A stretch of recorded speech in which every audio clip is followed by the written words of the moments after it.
योगेश कुमार जी, पंजाब से। राधे राधे। महाराज जी राधे राधे, आपके चरणों में कोटि कोटि नमन। भगवान, मेरा प्रश्न है कि क्या ऐसा होता है कि मनुष्य को अपने पिछले जन्म की स्मृति हो? अगर हाँ, तो मैं अपने इस जन्म ऐसा ऐसा क्या करूं जिससे मुझे इस जन्म की स्मृति अगले जन्म में रहे? इस जन्म में तो सह नहीं पा रहे हो जितनी याद है, पीछे की ओर जानकर क्या दुर्गति करोगे। नहीं, इस जन्म की आगे जन्म में जाना चाहता ना आगे के जन्म की सोचो, ना पीछे की जन्म की सोचो, इसे सार्थक कर लो। काहे खूब व्यर्थ की बातें सोचते हो। आगे तुम्हें जन्म लेना जरूरी है। विचार करके देखो, जेल में रहना पसंद करते हो क्या? ये पांच भौतिक जेल है। काम, क्रोध, लोभ, मोह, मद मत्सर, ये जेलर मार डंडे सबको पीड़ित कर रहे हैं। सबको समझ में नहीं आ रहा, पर हम लोग ऐसे हैं कि जेल में राजी हो गए हैं। काम को सुख समझने लगे हैं, क्रोध को, गर्व को, मद को, लोभ को, मोह को, इनको हम सुख समझने लगे हैं। अभी सुख की हमें जानकारी नहीं हुई ना, तो हम इन विकारों में, इन दुष्ट भावों में सुख समझने लगे। तो हमें शरीर इतना प्रिय हो गया कि देखो, हम राजी हैं कि हमारा अगला जन्म हो जाए।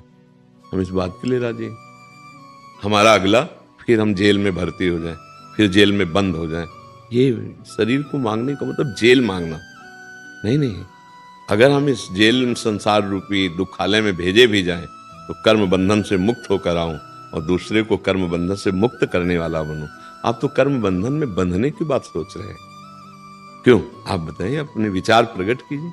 महाराज जी, मैं चाहता हूँ मेरा अगला जन्म संत का जन्म हो। हाँ, अब बात देखो, जन्म और संत जन्म में अंतर हो गया ना, कि मैं जन्म कर्म बंधन से मुक्त, संत का जन्म का मतलब सोचते हो, भगवान का भागवत महापुरुष होकर स्वयं तरे और दूसरों को तारने वाला। इसके लिए निरंतर नाम जप करो, भगवान की आराधना करो, भगवान कृपा करेंगे, अगला जन्म ऐसा महान देंगे कि लाखों का कल्याण आपकी वाणी से हो जाएगा, आपके संकल्प से लाखों के पापों का नाश हो जाएगा। ठीक है ना? नाम जप करो और भगवान के चरित्रों का गायन करो। ये बहुत जल्दी हृदय को निर्मल करते हैं। जब हम भगवान की लीला कथा को श्रवण करते हैं, गायन करते हैं, 88,000 ऋषियों के मुखिया शौनक जी महाराज सूत जी से कह रहे हैं कि यज्ञ करते करते हमारी जटाएं धुएं से धूमिल हो गई। मुझे वो आनंद नहीं मिला जो आज आपके मुख से भगवान की लीला कथा सुन करके परमानंद का अनुभव हो रहा है।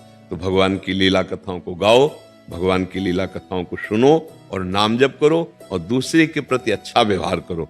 आज से ही उस स्वभाव की नींव डालो। संत स्वभाव क्या होता है?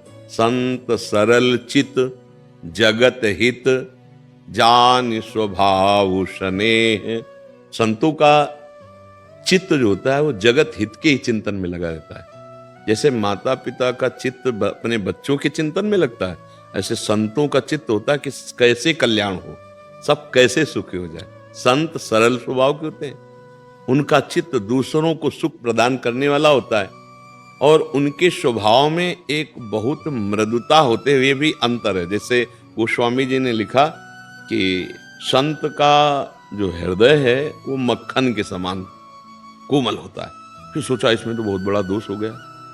संत हृदय नवनीत समाना, कहा कविन पर कहीं न जाना, निज परिताप द्रवै नवनीता, पर दुख द्रवै सो संत पुनीता। संत का हृदय कैसा? बोले मक्खन जैसा। बोले गड़बड़ हो गया, मक्खन में तो दोष है। जब स्वयं ताप लगता है तब वो पिघलता है, पर संत तो दूसरे के दुख को देखकर द्रवित हो जाते हैं। कैसे इसके दुख का नाश हो? तो हम वो आज से शुरू करें ना, दूसरों के दुख के लिए हम वो उपाय करें कि उनको सुख मिल जाए। बीमार है तो औषधि की, शरीर की सेवा की जरूरत है तो, नहीं तो हम नाम जप कर रहे हैं, नाम जप का फल उसे देते हैं। तुम्हारा मंगल हो, तुम्हारा सुख, तो न्यू पड़ गई ना। और अंदर भावना है कि मेरा अगला जन्म हो और मैं संत रूप में होकर समस्त जगत का मंगल करूं, निश्चित हो जाएगा। पर जैसे आपको आर्मी में जाना है तो दौड़ भाग शुरू कर दी जाती है ना, इतनी ऊंचाई से कूदना, इतनी आपके शरीर की लंबाई, इतनी चौड़ाई, ऐसी दौड़, तो वो एक दिन आर्मी में चले जाना है पक्का। ऐसे ही हमको संत बनना है तो हमको उन लक्षणों में आना पड़ेगा। स्वयं में सहनशील होकर दूसरों को सुख प्रदान करना, निरंतर नाम जप करना, और काम क्रोध लोभ मोह मद मत्सर इन पर विजय प्राप्त करने वाला ही संत कहा जाता है। काम क्रोध मद मान न मोहा, लोभ न क्षोभ राग नहीं द्रोहा, जिनके कपट दंभ नहीं माया, तिनके हृदय बसहु रघुराया। वही संत जिसके हृदय में भगवान बसते हैं। तो काम क्रोध लोभ मोह मद मत्सर हम आज से बचना शुरू करें, इनसे नींव डालें साधु स्वभाव की, खूब नाम जप करें, भगवान कृपा करेंगे, आगे महाभागवत संत के रूप में जन्म दे देंगे। भगवान कर्तुम अकर्तुम अन्यथा कर्तुम सर्व समर्थ है, बिना मांगे हमें मनुष्य दे दी, तो अब हम मांगेंगे तो मनुष्य देह में संत क्यों नहीं मुझे बना देंगे। हम चाहे नारायण बन सकते हैं, जो चाहो आप बन सकते हो, तो हम अगले जन्म के लिए अगर ऐसा सोचे तो है, अन्यथा फिर मेरा इस संसार में जन्म हो। तो देखो जो आज के 35-40 वर्ष पहले देखा, वो बहुत बड़ा अंतर 40 वर्ष में आ गया। भजन के लिए भारी विरोधी वृत्तियां पैदा हो गई। आज के 40 वर्ष अगले में क्या होगा, फिर उसके 40 वर्ष अगले में क्या होगा, मतलब अब जो आगे जन्म आएंगे उनमें भक्ति विरोधी वृत्तियां बहुत बड़ी मिलेंगी और हमारा भजन करने का स्वभाव ही नहीं बन पाएगा। जैसे घर गृहस्थी से भागा जाता है कि एकांत में बैठकर भगवान का सुमिरन करेंगे, ठीक है। 25-30 वर्ष से मोबाइल की सृष्टि हो गई, पहले कभी नहीं था। क्यों? मुझे लगता है 25 से 30 वर्ष और 35 हो गए होंगे भाई, पहले तो हमने नहीं कभी सुना, ये सृष्टि हो गई। अब धीरे धीरे सबके पास हो गया और मोबाइल में पूरा संसार है, जो चाहो सर्च कर लो। वैसे ही मन चंचल, हमारे पास सुविधा सब कुछ हो गई, तो बंद कमरा, बोले क्या कर रहे हो, बोले ध्यान कर रहे भजन के लिए विक्षेप हो गया ना, भारी विक्षेप, क्योंकि मन तो वैसे ही चंचल है, इंद्रियां वैसे ही चंचल है। अब जब हम गंदा दृश्य देखेंगे तो हमारी दशा क्या हो जाएगी। अजामिल बहुत संयमी ब्राह्मण कुल में जन्मा था, बहुत संयमी था। एक दिन वो अपने पिता के लिए यज्ञ के लिए लकड़ी लेने गया जंगल में। अब वहां देखा तो एक वैश्या किसी धनी आदमी के जो पैसे से, तो वो क्रिया वो हो रही थी एकांत जंगल में। और तो वैश्या है पैसों से, और वो पैसे दिए तो दोनों उन्मत्त थे। और वो नौजवान सात्विक वृत्ति वाला बार बार संभालना चाहता है, लेकिन एक दृष्टि ने उसे भ्रष्ट कर दिया। सब कुछ बेच करके अपने वैश्या को देकर पूरे जीवन पापाचरण करने लगा, एक दृश्य में। अब आप सोचो, वो दृश्य एक दृश्य था और मोबाइल में लाखों दृश्य हैं, लाखों प्रकार के हैं। अब आपकी दुर्दशा क्या हो जाएगी। एक दृश्य ने जो धार्मिक प्रवृत्ति थी उसको बदल दिया और भ्रष्ट कर दिया। अच्छा, एक दृश्य यहीं वृंदावन के यमुना के जल में जल को स्तंभित करके 100 भरी ऋषि तपस्या कर रहे थे। देखा मछली मैथुन कर रही है। अच्छा, मछली के कौन से ऐसे अंग हैं जिनको देखकर कामासक्त हो जाए, लेकिन उनके विचार में आ गया कि कुछ तो सुख है, ये मछली की जोड़ी इतनी आनंदित हो रही है, अब मैं ब्याह करूंगा। और इतने महान तपस्या के धनी थे कि उस समय चक्रवर्ती सम्राट बादशाह थे मानधाता। मानधाता के पास गए और उन्होंने कहा, मैं तपस्या से विरत होकर गृहस्थ धर्म में जाना चाहता हूं, मुझे तुम्हारी पुत्री चाहिए। और शरीर में हरी हरी सेवार जल की लगी मछली जैसी गंध आवे, जब जल का एक अपना प्रभाव होता है, और हड्डी हड्डी शरीर में। तो उन्होंने सोचा राजकुमारी को, और ना कहता हूं तो साफ दे देंगे, हाँ कहता हूं तो मानो दुर्भाग्य समझो। कहां महलों में पलने वाली लंगोटी केवल लगाए, अस्त मात्र हुए रहे शरीरा, पर महान तपस्वी। तो उन्होंने बहुत बुद्धिमानी से कहा कि महाराज, आपको जो राजकुमारी पसंद कर ले आप उसे वरण कर लो। 50 कन्याएं थी मानधाता के। अच्छा, उन्होंने कहा ठीक, पसंद कर ले। तो समझ गए कि हमारा उपहास कर रहे। तो उनका आप आदेश भेजो महल में। और जे भी महल की तरफ चले तो अपने तपोबल से ऐसा रूप बनाया कि 50 झगड़ा करने लगी महल में। वहां मंत्री ने आदेश कर दिया कि महाराज ने आदेश किया, महर्षि 100 भरी पधार रहे, जो चाहे उनको वर रूप में वरण कर ले। 50 ने देखा, मोहित हो गई। 50 को कहा कि ठीक है 50 चलो। तब मानधाता से कहा कल आना हमारे नगर में। तो बोले आपका नगर कहाँ है? बोले निर्माण करूंगा। तो देवराज इंद्र की अमरावती ऐसी नहीं थी जैसी उन्होंने अपने तपोबल से रचा। और जब सब कुछ भोगा और सब वैभव, तब एक दिन एकांत में बैठे, तब होश आया, कहा मैं भजन कर रहा था और कहाँ लग गया, पूरा नगर निर्माण किया तपोबल से, 50 ब्याह किया, लड़का बच्चा। तो उनका हे भगवान आपकी दुरंत, एक मछली के दृश्य ने एक महात्मा सोभरी को यहां पहुंचा दिया। एक वैश्या के दृश्य को देखकर अजामिल कहां पहुंच गया। और मोबाइल से हर दृश्य देखने वाला, क्या आचरण उसके शुद्ध होंगे। बड़ा भजन के लिए विक्षेप पहुंच गया। अगर इंद्रियां संयम में है तो सत्संग सुन लो, मोबाइल से वो भी लाभ है। और अगर संयम बिगड़ गया, कितने नवीन नवीन बच्चे अपनी जीवनी शक्ति को नष्ट कर रहे। अभी तो ये है, कभी हमने स्कूल में बॉयफ्रेंड गर्लफ्रेंड नहीं सुना था अपने, जब हम पढ़ रहे थे। सब एक स्कूल में ऐसे पट्टी में बैठते थे और कोई मतलब ही नहीं था 13-14 वर्ष की अवस्था तक। आज 13-14 वर्ष का बालक पूर्ण गृहस्थ धर्म के ज्ञान से परिपूर्ण है, उसको समझाने की जरूरत है। क्यों? मोबाइल है। अब वो जो चल गया ये गर्लफ्रेंड बॉयफ्रेंड, क्या संयम रहेगा बच्चों में? क्योंकि वैसे ही इंद्रियां इस अवस्था में चंचलता की तरफ बढ़ती और खुली छूट मिल गई और वो टच वाला मोबाइल हो गया। वो क्या कहते हैं टच वाले मोबाइल को? स्मार्टफोन। अब वो स्मार्ट नहीं हो गया।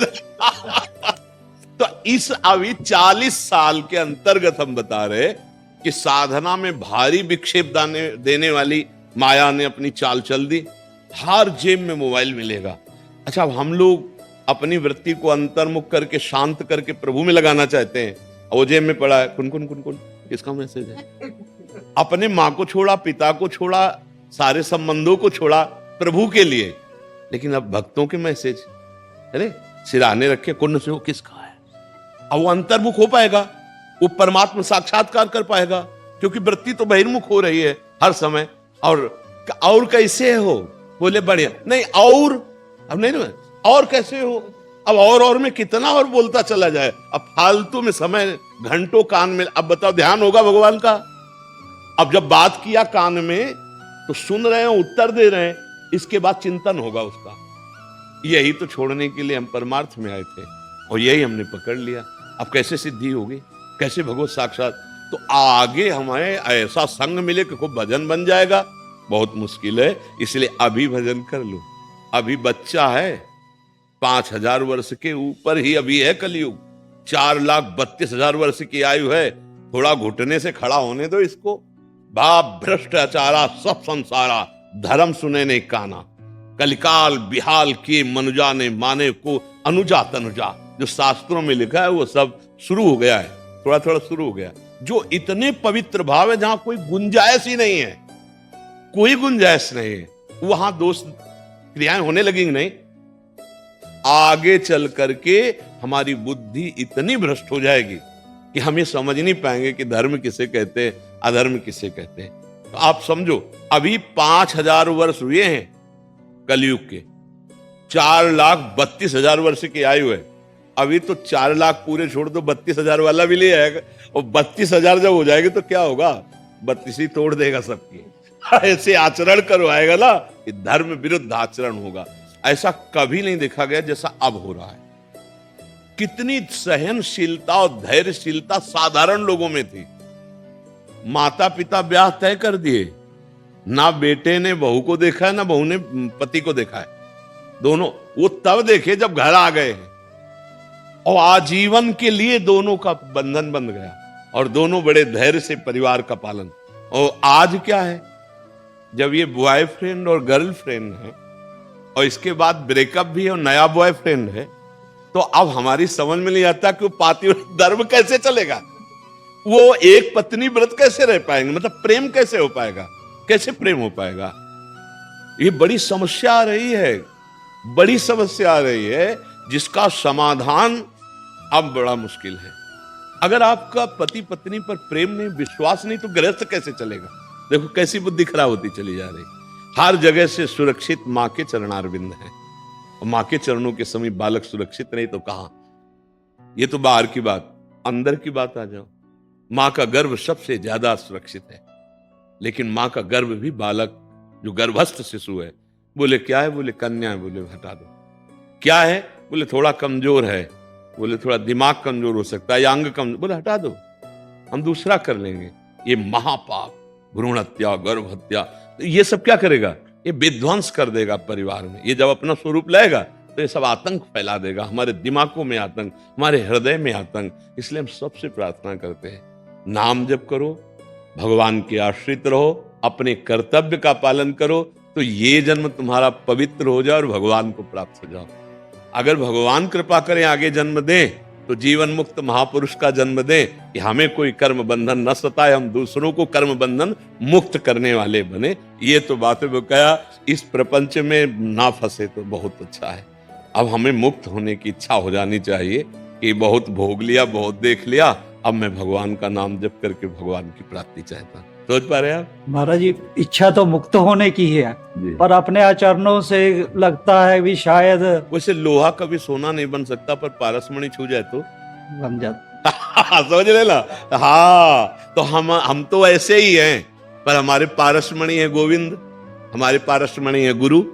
अगर हम गुरु गोविंद की शरण में हैं तो यद्यपि हम तो लोहा हैं, पर सोना बनने में हमें कोई संशय नहीं है, क्योंकि हम अपने प्रभाव से सोना नहीं बन सकते, उनके प्रभाव से। तो मोक्ष मूलम गुरु कृपा, तो गुरुदेव की कृपा, गोविंद की कृपा से कुछ दुर्लभ नहीं। हम भगवान और गुरु की शरण में रहे, तुम नाम जप करें, हमारा परम मंगल हो। महाराज जी, मौसम दीन ना दीन हित, तुम समान रघुवीर, ऐसे हम भी अस करते हैं। विचार रघुवंश बनी, हरू विसंभव भी। बिल्कुल ऐसे अगर ही। आप कृपा करोगे तो सब कुछ। नहीं, हम भी उसी नाव में बैठे हैं जिसकी नाव की बात कर रहे हैं। हम सब उसी में बैठे, नाविक वही है, प्रभु ही हमारे सबके खवैया हैं। हम जैसे डिब्बा है ना, तो यद्यपि इंजन में पावर होता है, पर डिब्बा इंजन से जुड़ा होने के कारण वो सैकड़ों लोगों को अपने में ले जाता है। इंजन में तो 2 ही 4 लोग जाते हैं, पर डिब्बे में सैकड़ों लोग बैठते हैं, और सही पूछो तो डिब्बे में कोई पावर नहीं है, पर वो पावर से कनेक्शन होने के कारण इंजन से भी ज्यादा लोगों को ले जाता है, नहीं ले जाता। तो बस ऐसे ही पावर हरी है। ये जो संत जन है ना, ये डिब्बा है, ये अपने में हजारों को, लाखों को समेट लेते हैं, और कनेक्शन है हरि रूपी इंजन से। तो हरि गुरु पार कर देते हैं। हरि अवतार लेकर कुछ लोगों का उद्धार किया, किसी को मार के, किसी को प्यार करके, लेकिन हरिनाम जापक संतों ने असंख्यों का उद्धार कर दिया। आज तक इस बात में इतिहास साक्षी है कि भगवान ने तो मार करके परम पद दिया दुष्टों को, लेकिन संतों ने दुष्टता निकाल के उसे साधु बना के और भगवान की प्राप्ति करा दी। घोर दुष्ट को भी महात्मा बना दिया, भगवान का प्रेमी बना दिया। देखो संतों के चरित्र पढ़ के, महाप्रभु चैतन्य देव जी के चरित्र में देखो, जगाई मधाई एकदम राक्षसी स्वभाव, महात्मा बना दिया। हरिवंश चंद्र जी को देखो, नरवाहन जी ऐसे कितने, अंगुली माल जैसे कितने बड़े बड़े जो दुष्ट स्वभाव के थे, उनको महात्मा बना दिया। तो हम नाम जप करें, भगवान के आश्रित रहे, और हमारा निश्चित कल्याण होगा, क्योंकि हम भगवान के अंश हैं, भगवान का नाम जपते हैं। बिल्कुल विश्वास रखिए, आशा बंधा समुत्कंठा, नाम गाने सदा रुचि। दृढ़ आशा कि मेरा निश्चित कल्याण होगा। अगर कल्याण न होना होता तो संत समागम न मिलता, कल्याण ना होना होता तो मुझे सतमार्ग न मिलता। भगवान हमें फंसा देते, लेकिन आज हमें मुक्त होने का अवसर मिला। अब हम संशय नहीं करेंगे, खूब नाम जप करेंगे। केश पाठक जी। श्री राधे।